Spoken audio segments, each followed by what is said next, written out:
जय गुरुदेव। आज मैं आपको छठे अध्याय के बारे में शुरू करने जा रहा हूँ। पांचवें अध्याय के बारे में। चौथा अध्याय ख़त्म हो चुका था, तो पांचवें अध्याय के शुरू में एक बार फिर अर्जुन भगवान को कहते हैं कि आप कर्मों के संन्यास को और फिर कर्मयोग की प्रशंसा करते हैं, इसलिए इन दोनों में से एक को मेरे लिए भली भांति निश्चित करके बताइए। मतलब उसको कन्फ्यूज़न होता है कि जो संन्यास की बात बीच बीच में आ जाती है और कर्मयोग को श्रेष्ठ कहते हैं, तो इसको शंका होती है। तो वो कहता है कि आप जो ये बातें करते हैं इसमें से मेरे लिए कौन सा हितकारक है, उसको आप मुझसे कहिए। तो भगवान उत्तर देते हैं कि कर्म संन्यास और कर्म योग ये दोनों ही बहुत कल्याण करने वाले हैं, परंतु उन दोनों में भी कर्म संन्यास से कर्म योग साधन सुगम होने से श्रेष्ठ है। जो पुरुष न किसी से द्वेष करे, न किसी की आकांक्षा करे, वो कर्मयोगी सदा सन्यासी ही समझने योग्य है, क्योंकि राग द्वेष आदि द्वंद्वों से रहित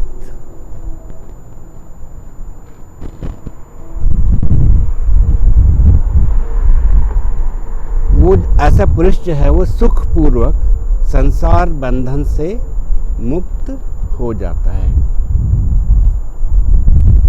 संन्यास और कर्मयोग को जो मूर्ख लोग हैं, यानी कि जो लोग नहीं समझते ज्ञान को, वो अलग अलग तरह के फल देने वाले कहते हैं। लेकिन जो पंडित लोग हैं, जो जानते हैं, जो ज्ञानी हैं, वो ऐसा नहीं कहते। ज्ञान योगी द्वारा, जो ज्ञान योगी हैं, उनके द्वारा जो परम धाम प्राप्त किया जाता है, कर्म योगियों द्वारा भी वही प्राप्त किया जाता है। इसलिए जो पुरुष ज्ञान योग और कर्म योग को फल रूप में एक ही देखता है, वो यथार्थ देखता है।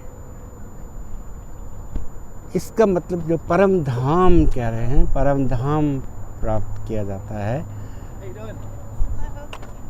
So there is also one परम गति। परम गति भी होती है और परम धाम भी होता है। परम धाम जो है ना, ईश्वर का अपना धाम है। तो वो कहते हैं कि आप दोनों से जो है, चाहे आप कर्मयोग से या कर्म संन्यास से, दोनों से ही मुझे प्राप्त कर सकते हैं, मेरे परम धाम को प्राप्त कर सकते हैं। इसमें कोई संदेह नहीं है।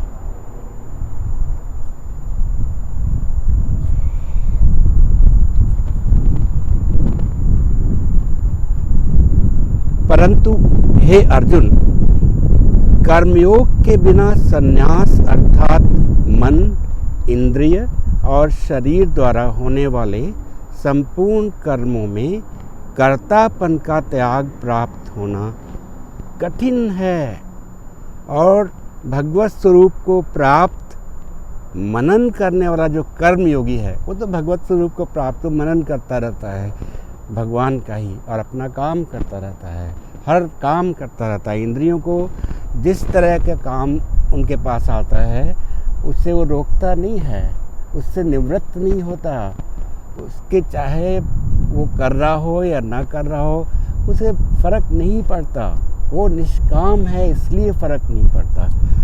तो ऐसा जो कर्मयोगी है वो परब्रह्म परमात्मा को शीघ्र ही प्राप्त हो जाता है। जय गुरुदेव।